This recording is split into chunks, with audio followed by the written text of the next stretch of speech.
मित्रों, विश्वास का सबसे उत्तम उदाहरण है कि धनुर्धर अर्जुन ने अक्षौहिणी सेना को छोड़कर केवल भगवान श्री कृष्ण को चुना था। उसे सेना नहीं चाहिए थी, बस सारथी रूप में प्रभु का साथ चाहिए था, क्योंकि अर्जुन जानता था कि जहां कृष्ण है वहां विजय स्वयं चलकर आती है। उसने बाहरी बल नहीं, आत्मबल और ईश्वर में भरोसे को महत्व दिया। यही सच्चा विश्वास है, जो संकट में भी प्रभु की शरण को ही सबसे बड़ा सहारा मानता है। जय श्री कृष्ण। मित्रों, मैं एक बार फिर से आपका स्वागत करता हूं प्रेरणा पुंज चैनल पर, जहां आप सुन रहे हैं श्रीमद् भगवत गीता की एक शानदार श्रृंखला जिसका नाम है भगवत गीता की सीख। और आज हम जानेंगे कि श्रीमद् भगवत गीता के 8वें अध्याय से क्या सीखा जा सकता है, और वह भी बहुत ही सरल भाषा और आसान से शब्दों में। मित्रों, श्रीमद् भगवत गीता के 7वें अध्याय में हमने यह जाना कि ईश्वर किस प्रकार इस समस्त सृष्टि का संचालन करते हैं, उन्हें कौन से भक्त प्रिय हैं, मनुष्य भगवान को क्यों नहीं पहचान पाता, और प्रभु की प्राप्ति कैसे संभव है। इन्हीं प्रश्नों की श्रृंखला को आगे बढ़ाते हुए आज हम श्रीमद् भगवत गीता के 8वें अध्याय की ओर चलेंगे, जहां हम जानेंगे भगवान वास्तव में क्या है, अध्यात्म का वास्तविक अर्थ क्या है, देवता कौन है, यह संसार किस व्यवस्था से संचालित होता है, और क्यों हमें आज ही कठिन परिश्रम में लग जाना चाहिए। तो आइए मित्रों, मैं आपको लेकर चलता हूं श्रीमद् भगवत गीता के 8वें अध्याय की दिव्य और गूढ़ शिक्षाओं की इस आध्यात्मिक यात्रा पर।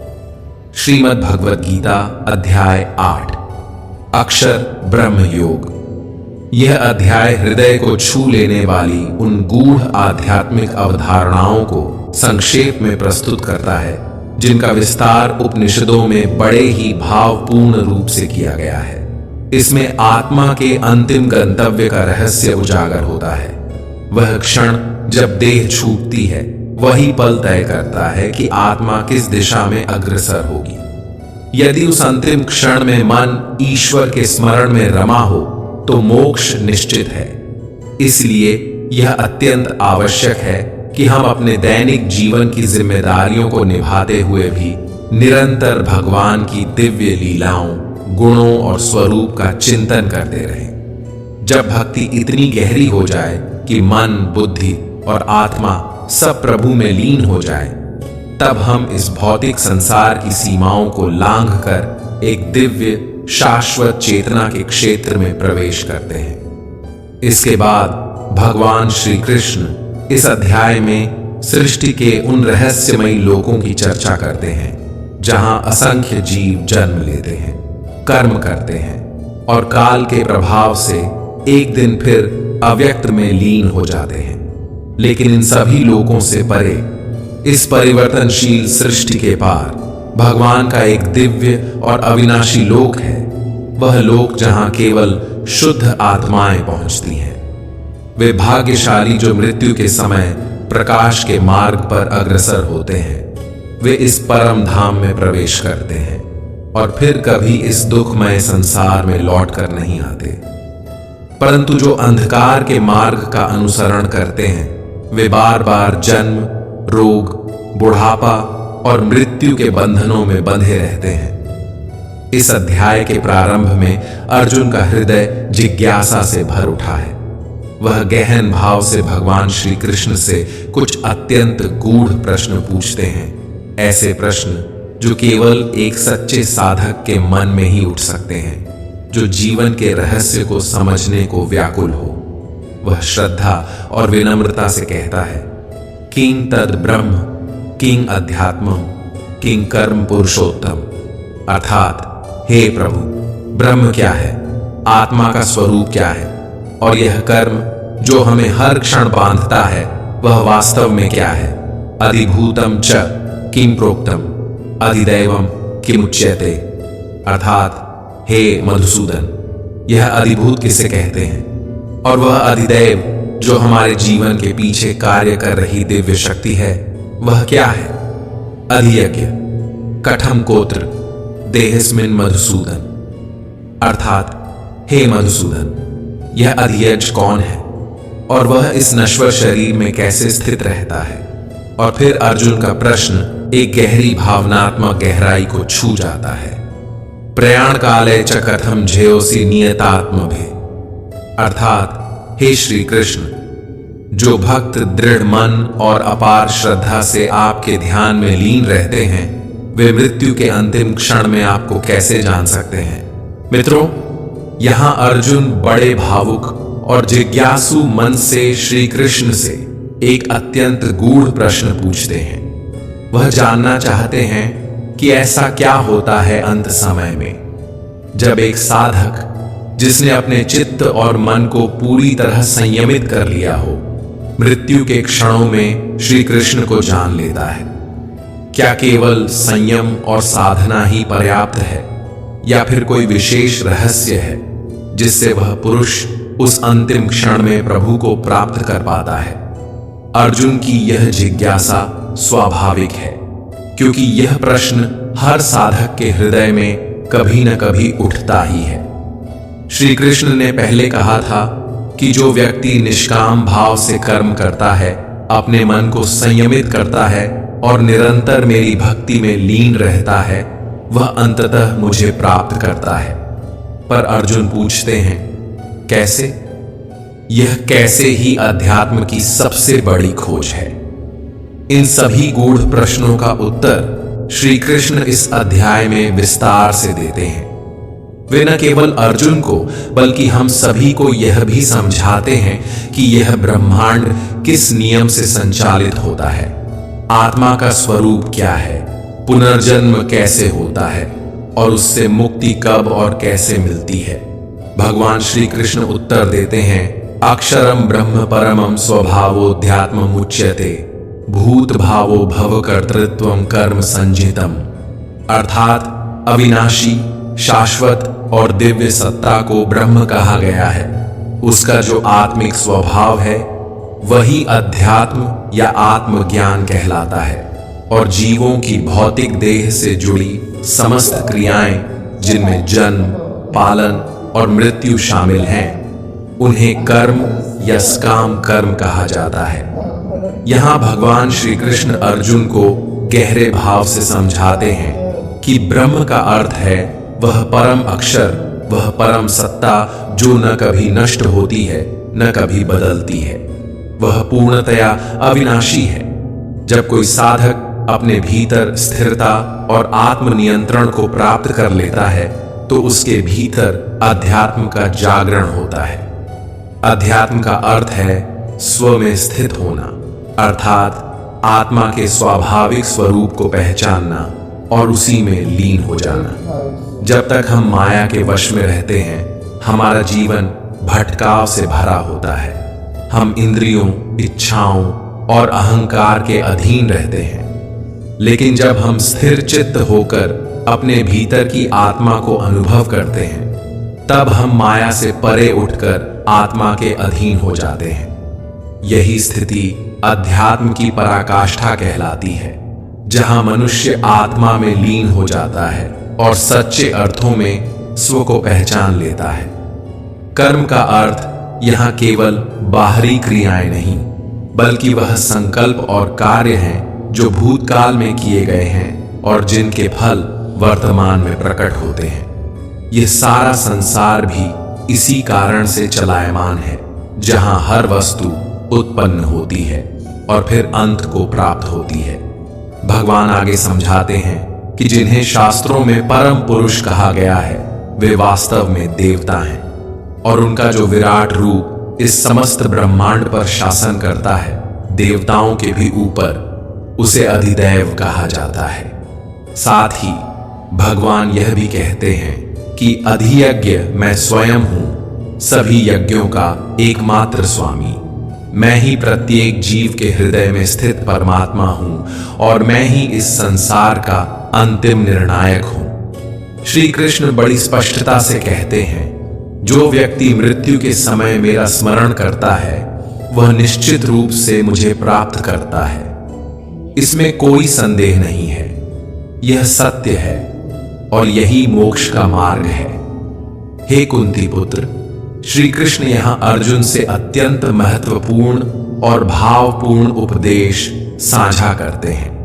वे कहते हैं, जो मनुष्य मृत्यु के समय जब वह अपना शरीर त्याग रहा होता है, जिस भाव या विचार का स्मरण करता है, वह उसी गति को प्राप्त होता है, क्योंकि मृत्यु के उस अंतिम क्षण में वही विचार प्रबल होता है जिसका व्यक्ति ने जीवन भर अभ्यास किया होता है। इसलिए भगवान अर्जुन से कहते हैं, निरंतर मेरा स्मरण करते रहो और साथ ही अपने कर्तव्य का पालन करते हुए युद्ध भी करो। अपने मन और बुद्धि को मुझे अर्पित कर दो, तब तुम निश्चित रूप से मुझे प्राप्त करोगे, इसमें तनिक भी संदेह नहीं है। हे पार्थ, जब तुम अभ्यास और दृढ़ संकल्प के साथ अपने चित्त को मुझ पुरुषोत्तम भगवान में एकाग्र करोगे, तब तुम निश्चित रूप से मुझे ही पाओगे। जो भक्त पूरे मन और श्रद्धा से निरंतर मेरा स्मरण करते हैं, वे बड़ी सहजता से मेरे पास आ जाते हैं, और जो एक बार मेरे पास आ जाता है, उसके जीवन के सारे दुख, मोह और जन्म मृत्यु का चक्र समाप्त हो जाता है। मित्रों, यहाँ भगवान श्री कृष्ण एक अत्यंत गूढ़ और जीवन परिवर्तनकारी सत्य बताते हैं। कई लोग सोचते हैं कि जीवन भर कुछ भी करते रहो, बस मृत्यु के समय भगवान को याद कर लो और मोक्ष मिल जाएगा। लेकिन भगवान कहते हैं, ऐसा नहीं होता, क्योंकि अंत समय में वही विचार मन में आता है जिसका आप जीवन भर अभ्यास करते आए हो। यदि पूरा जीवन भोग, क्रोध, मोह, लोभ और सांसारिक चिंताओं में बीत आया है, तो मृत्यु के अंतिम क्षण में भी वही विचार मन में उठेंगे। इसीलिए श्री कृष्ण कहते हैं, अर्जुन, तुम निरंतर मेरा चिंतन करने का अभ्यास करो, ताकि अंत समय में भी मेरा ही स्मरण कर सको और मुझे प्राप्त कर सको। श्री कृष्ण अर्जुन से कहते हैं, जब कोई महान आत्मा मुझे प्राप्त कर लेती है, तो वह फिर कभी इस दुखों से भरे नश्वर संसार में जन्म नहीं लेती, क्योंकि वह आत्मा अब पूर्णता को प्राप्त कर चुकी होती है, वह मोक्ष को पा चुकी होती है। हे अर्जुन, इस भौतिक सृष्टि के सभी लोक, चाहे वह ब्रह्मा का सर्वोच्च लोक ही क्यों न हो, जन्म और पुनर्जन्म के चक्र से बंधे हैं। परंतु हे कुंती पुत्र, जो मेरा परम धाम प्राप्त कर लेता है, उसे फिर कभी पुनर्जन्म नहीं लेना पड़ता।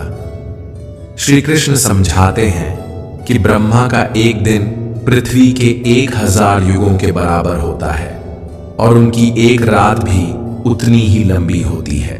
दिन के समय संपूर्ण सृष्टि का सृजन होता है, और रात होते ही यह सब फिर ब्रह्मा में लीन हो जाता है। यह सृष्टि और प्रलय का चक्र निरंतर चलता रहता है, दिन और रात की तरह। लेकिन जो मेरे सच्चे भक्त होते हैं, वे इस अनंत चक्र से जल्दी ही मुक्त हो जाते हैं और मेरी शरण में आ जाते हैं। फिर भगवान 2 मार्गों का वर्णन करते हैं। हे अर्जुन, अब मैं तुम्हें वह 2 रास्ते बताता हूं, जिनसे आत्माएं या तो परम धाम को प्राप्त करती हैं या फिर संसार में लौट आती हैं। जो योगी शरीर त्यागते हैं, उस समय जब सूर्य का प्रकाश फैला हो, शुक्ल पक्ष हो और सूर्य उत्तरायण में हो, वे मेरे परम धाम को प्राप्त होते हैं और फिर कभी लौटकर इस संसार में नहीं आते। वहीं दूसरी ओर जब कोई योगी रात्रि में शरीर छोड़ता है, जब कृष्ण पक्ष हो और सूर्य दक्षिणायन में हो, तो वह दिव्य लोकों में बहुत समय तक सुख भोगता है, परंतु अंततः उसे फिर जन्म लेना पड़ता है। परंतु एक सच्चा योगी जो इस संपूर्ण रहस्य को जानता है और अपने सभी कर्मों के फलों का त्याग करता है, वही परम ब्रह्म को प्राप्त करता है और सदा के लिए इस जन्म मृत्यु के चक्र से मुक्त हो जाता है।